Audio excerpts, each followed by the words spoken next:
Formal nang binuksan sa publiko ang isang neonatology center at ang ambulatory surgical facility sa Cebu. Bahagi ito ng Health Facilities Enhancement Program ng Department of Health.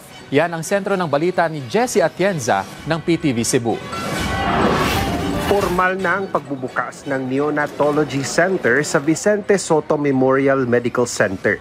Makikita sa 8 palapag na gusaling ito ang komprehensibong mother and child services, gaya ng Human Milk Bank, Neonatal Intensive Care Unit, may pediatrics consultation rooms, Women and Children Protection Center at ang ambulatory surgical facility.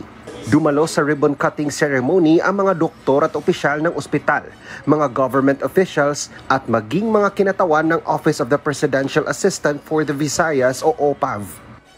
The neonatology building stands as a beacon of hope and compassion. It represents our devotion to providing the highest standards of care to our youngest patients. It is investing in the future of the Philippines by giving every child a fighting chance. Aided by the state-of-the-art medical technologies and a team of dedicated and well-decorated healthcare professionals.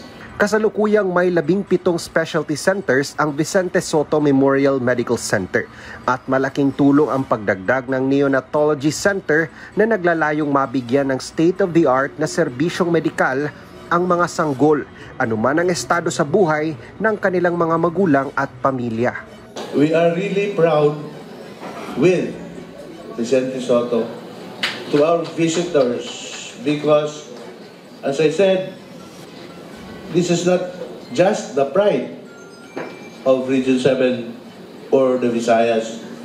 It is both an envy to both DOH hospitals, both the local government hospitals, and even the private hospitals. Continuously elevating the pedestal of excellence of the hospital.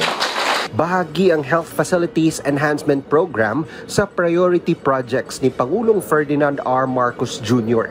na walang maiiwan lalo na sa healthcare services. Mula sa PTV Cebu, Jessie Atienza para sa Pambansang TV sa Bagong Pilipinas.